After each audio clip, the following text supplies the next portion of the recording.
Okay, Irene, are we good to go?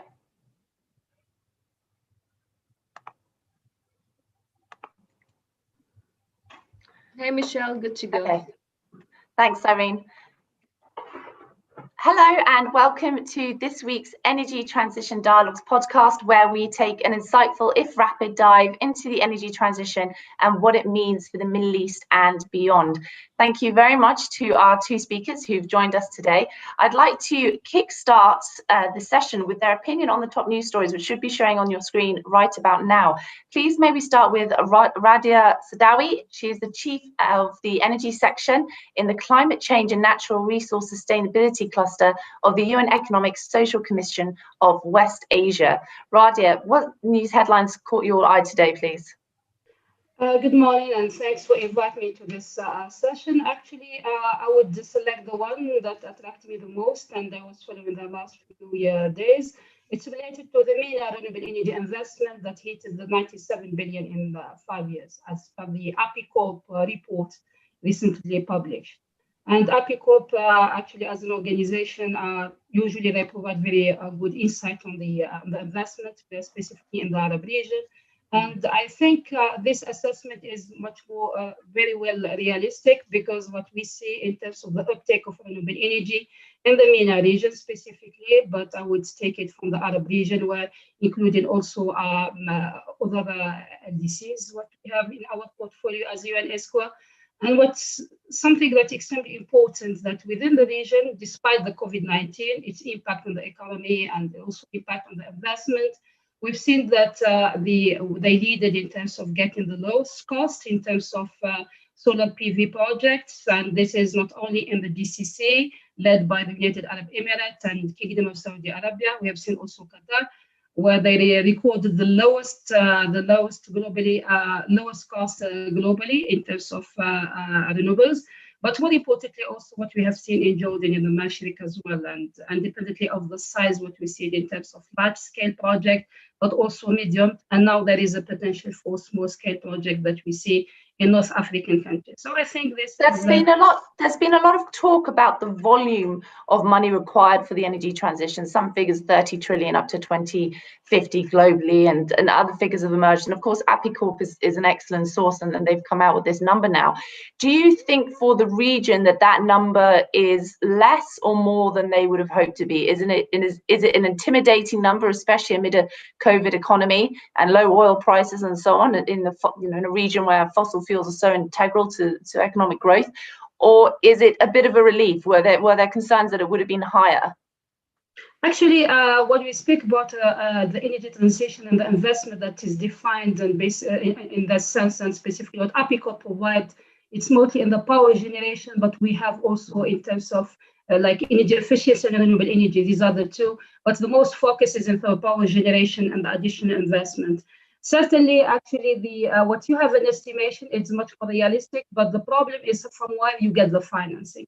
So for certain wealthy GCC countries, would not be a little bit problematic, even though with the financial crisis, COVID-19, certain financial ministers already indicated the crisis, but they will move ahead with the plans that they have so far, at least for the upcoming 5 years on large-scale projects. And that's why you see much more the willingness to involve the private sector. However, for certain Mashriq countries like Jordan, like also certainly in the conflict, this will be extremely problematic. And we have seen that they need additional financing to do that, specifically that the region doesn't have as much in terms of attracting investment in terms of climate finance. And this is the critical part of the equation. Absolutely, it's a topic we're going to touch on shortly as well. Next up is Anita Nouri. She's founding partner and CEO of Green Energy Solutions and Sustainability. Anita, thank you for joining us. What's grabbed your attention from the list this morning? So the list in general is very interesting to me, because it's all about how finance is becoming, I wouldn't say easy, but it's becoming a topic, especially around the renewables and that sector. And I think that the renewable sector traditionally, anything other than solar, has had difficulty in raising finance. There's been legislation that is starting to get put into place. There's regulations that are changing. DEWA has even changed its attitude towards adding renewable energy into the energy mix and actually making changes happen. So this is like a very positive thing for me, even though there's been a lot of negativity around 2020. I really feel that it has shaken the foundations of how the world was treating energy and fuels, and it's just opened up a whole new reality that we're in.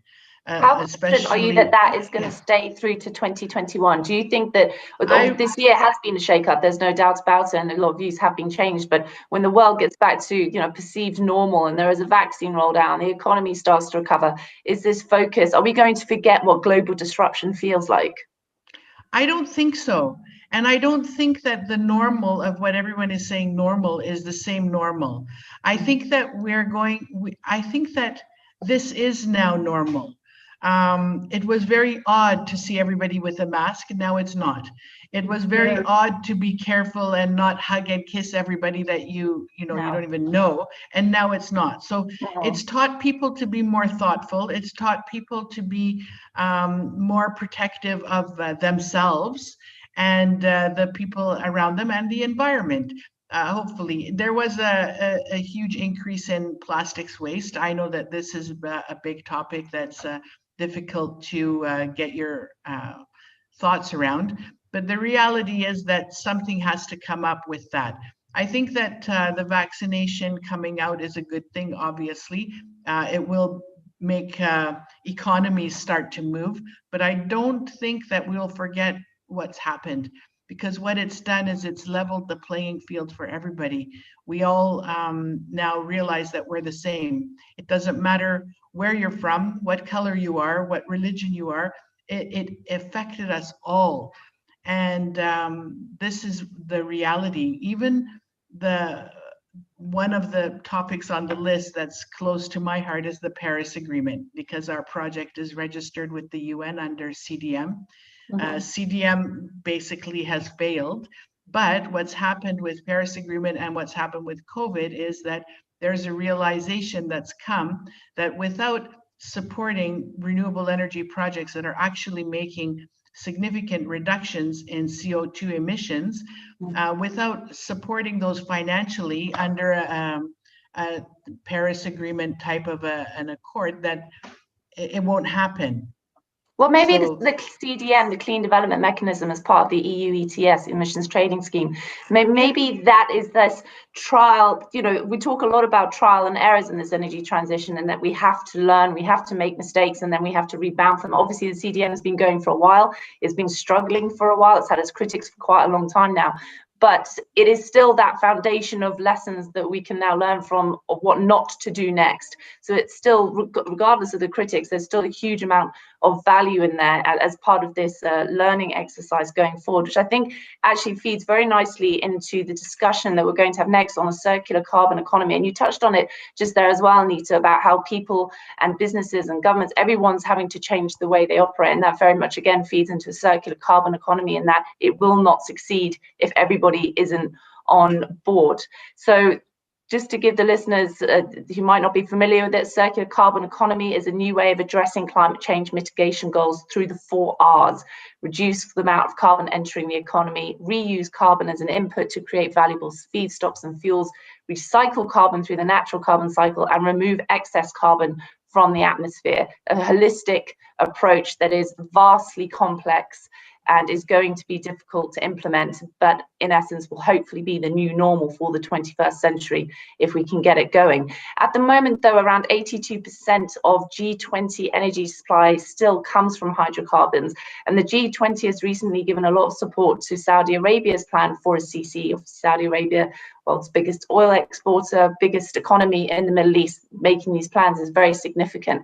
Radia, as one of the authors of the T20 policy brief, a carbon management system innovation towards a CCE, essentially a roadmap for what we can try to expect next, how would you like this number of 82% to evolve by 2025 and then 2030 in the Middle East? What sort of progress can we see? Radia, are you with us? It seems I was muted. Yeah. Yeah, sorry for that. Great.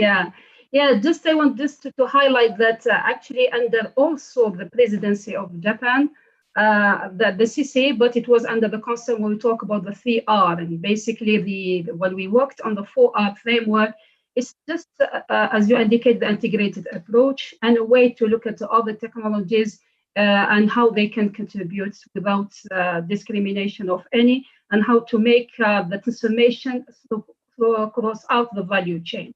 And as I indicated also that the transformation of the energy system that we all believe, if we want to address the climate action, if we want really to mitigate the greenhouse gas emission and the neutrality in the second half of the century, we need certainly to think about the removal, and we need to make everybody responsible from the way we produce the fuel and which fuel that we are producing till the final consumer. And this is not happening, and specifically for the Middle East region, if we take the oil and gas producers, specifically from the decarbonization, let's say, as a concept, they were all the time blamed in a way that they are not somehow addressing the climate issues, when technically speaking, they are doing a lot in this sense. So basically, from a G20 perspective, and as you highlighted for the 82%, and if you look at the latest outlook also published by the IEA, certainly we cannot reach in the horizon that we speak about, 2025, 2030. If we talk about the SDG 7 as how to reach in somehow the having access to modern and clean energy to all, affordable to all, this could not happen, and we will still have minimum 40% of the fossil fuel that we need to use. So independently of all the efforts that we are doing, including within the G20, most of them, it's not just oil and gas producing consumers, but also coal, and it's still But by 2025, I mean, that's 4 years away, and we've seen the huge amount of progress that has been made this year. Obviously, these are vastly complex things to implement from every single level, policy, government, academia. They're hugely complex, can't possibly begin to cover it here. But by 2024, that's 4 years away. Having seen the progress we've had this year, how would you like that CC environment to look like in 4 years? How would you like us to be having this conversation in 2025, looking back on 20 and thinking, actually, you know, things have changed? What would you want to have changed by then? Yeah, in 4 years, I would see that first we work on the policy instrument, and we would see progress in that sense, not only at the national level, but regionally and internationally, much more collaboration. And the collaboration at the technology level in order to help to address the removal of the carbon through the CCS and the direct air capture technologies. And this, I think, in addition to also the blue hydrogen, that will still be a transition to reach the green hydrogen as a main, I would say, fuel among the other renewables as well.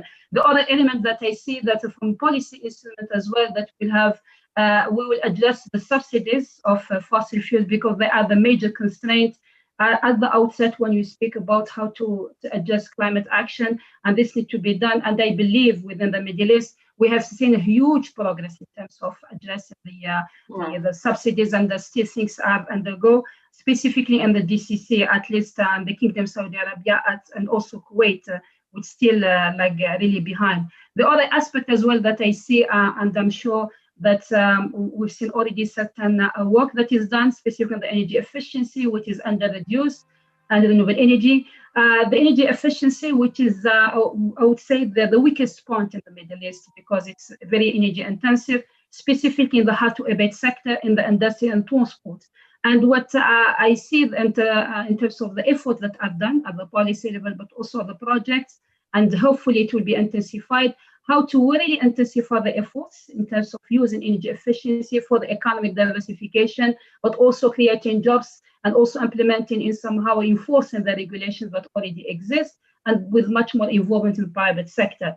So what we've got so far is by 2025, we want more national roadmaps as to how to make a CC realistic, more international partnerships, more progress on hydrogen and getting that market up and running. Of course, there's a huge amount of excitement about that and what the potential that has.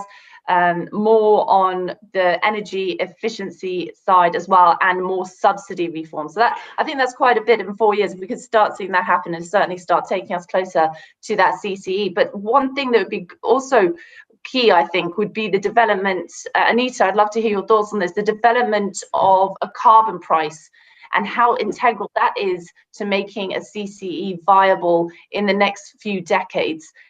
Is it viable that we would have roadmaps for a global carbon price by 2025? Again, a long-running conversation, and this year there's more excitement about it, but there aren't roadmaps, there aren't details, there are no goalposts in the sand to say how we're going to get there. How critical do you think it is?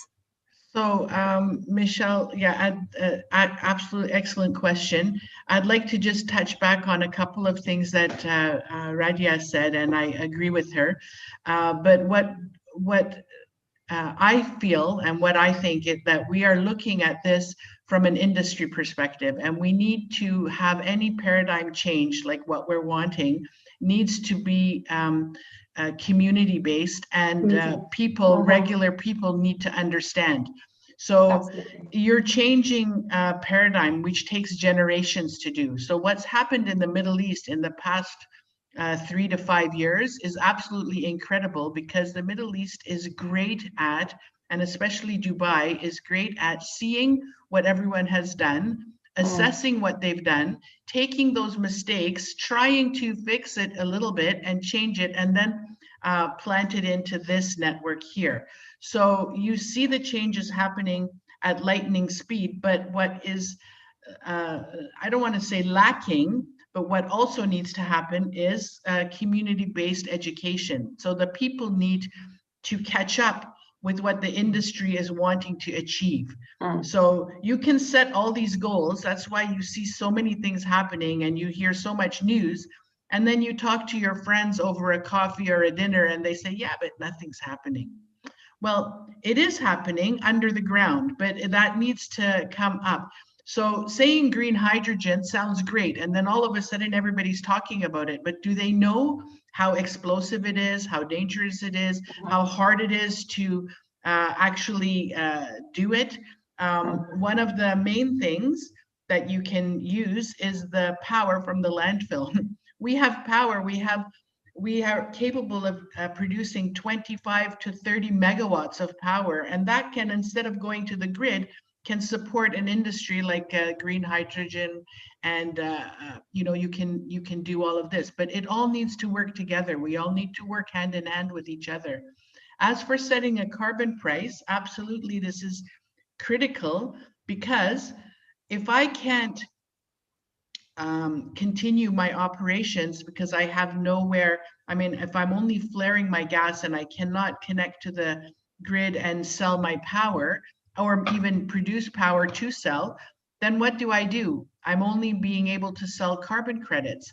Well, landfill gas is 55% methane, which is 27 times more harmful than CO2. And a landfill gas project that is burning and flaring that gas is reducing the impact from just the one landfill that we're operating in Cousses, 315 to 350,000 tons of CO2 a year. Wow. And that's an actual reduction. It's not avoiding. So when you go into other fuels and use a different fuel or use solar power is avoiding CO2 emissions. We're actually reducing CO2 emissions. So it's much more critical for me to be able to sell my credits. So recently, well, our project is registered with the UNFCCC under CDM, project 8269, you can look it up. Recently, we're also entering into the voluntary market so that I can be able to sell my credits. And we've made a small significant step with a company, and we've sold 60 credits. So 60 credits is not that significant, but 60 times 100 companies that are trying to make and offset their emissions makes a difference. I think it's about proving that the template works, prove that the template works, and then the scalability becomes more viable thereafter. Just one point I want to touch on as well on the carbon price is Scope 3 emissions. We've had lots of net zero targets coming out this year, and of Scope 1 and Scope 2. Scope 1 is much easier. Scope 2 seems a bit tricky with a lot of them, but Scope 3 is this huge, big black hole of monitoring emissions along the supply chain for your product. Is it a chicken and egg situation with the carbon price and Scope 3? Scope 3 is much easier to do if you've got a carbon price because you're able to monitor it and measure it much more easily, able to account for it much more easily. But equally, you need Scope 3 to be measurable before you can get a carbon price. Is that the situation we're in? Well, basically, if you can measure something, you can sell it. The problem is that people don't know what they're buying. So what am I buying? I'm giving you money for what? But it's not that you're buying something. People have had huge budgets for marketing, had huge budgets for travel and all of this.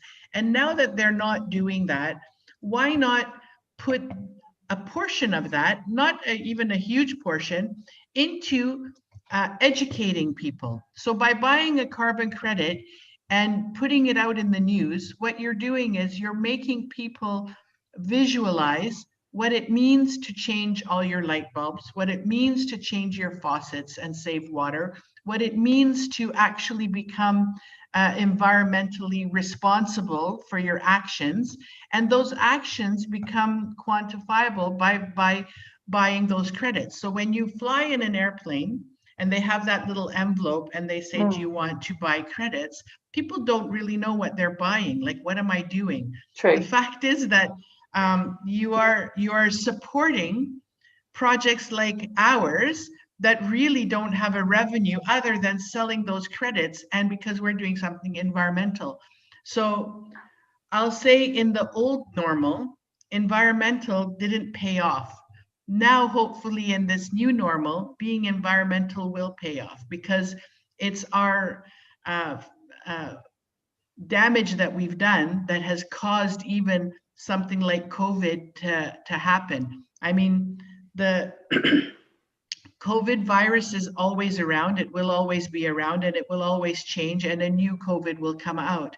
But the point is, why is this one affected everybody so badly? Why are there more children with peanut allergies? Why do people have so many more medical issues than they did 100 years ago? It's because of what we're doing to our environment. And then that feeds all into the CCE and the need to have this holistic, we've done holistic damage, as you've just touched upon, and now we need to have a holistic repair system, which in essence is the CCE, a sustainable one. Just to ask another very complex question, obviously CCE is not a simple rapid fire subject, and just to make it more complex, I'd like to ask a very, very simple question, but that never ever has a simple answer, and that is, what's next? What do you, Anita and Radia, expect to be happening in the next 12 months? For the purpose of time, please keep your answers short. A couple of sentences each would be appreciated. Radia, may I start with you? What's your crystal ball telling you for 2021? Yeah, but may I just to indicate, when you talk about carbon price is also part of the CCE.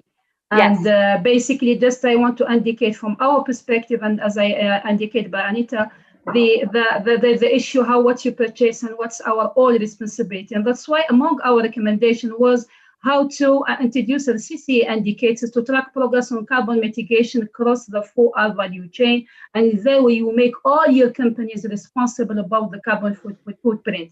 In addition, how to make standardization of the definition of the green supply chain and greener products procurement. It's there where really you can adjust the carbon cross out the value chain and have this in your national determined contribution. So I think what we're talking about here is very much a top-down and a bottom-up approach. Anita's been talking a lot more as well about bottom-up, and obviously policy regulation is top-down. So indeed. But Radia, may I have your thoughts? What do you expect in the next 12 months?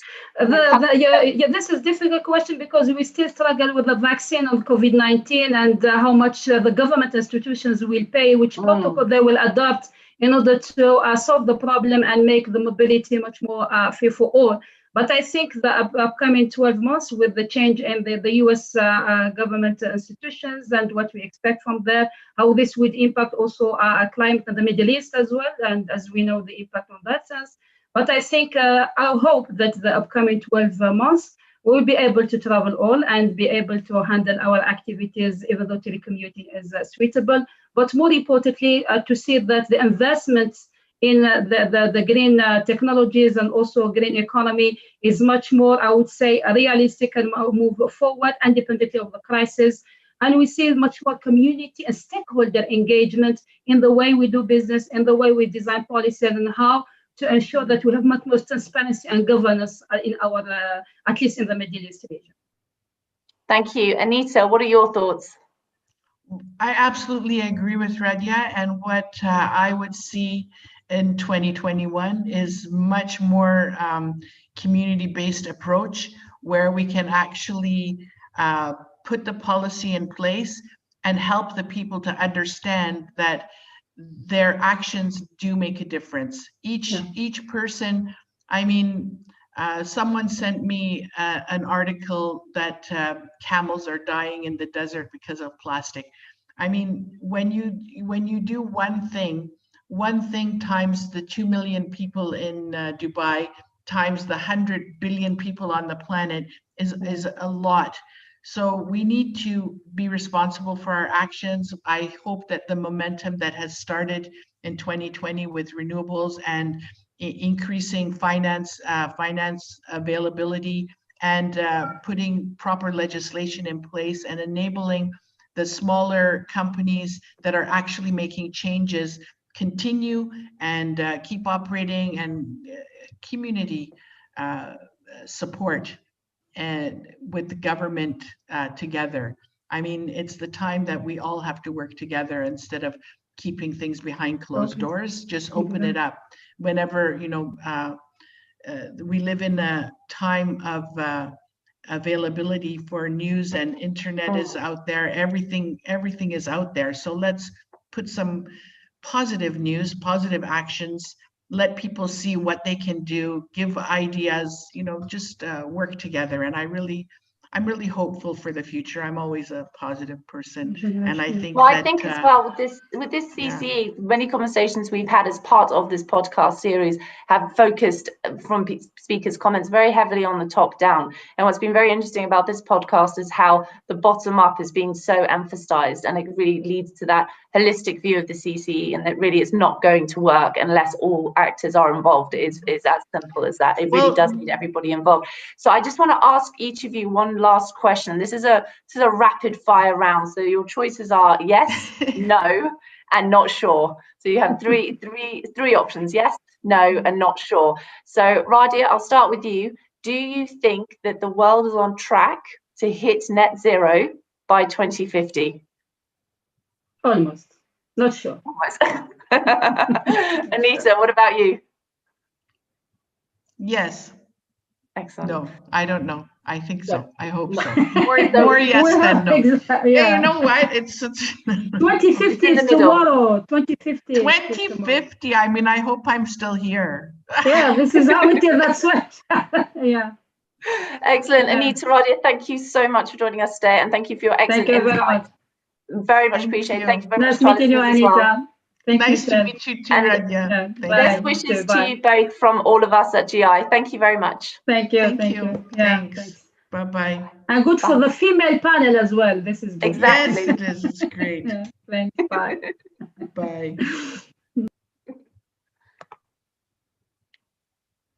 Are you still with me, Anita? Oh, she's gone.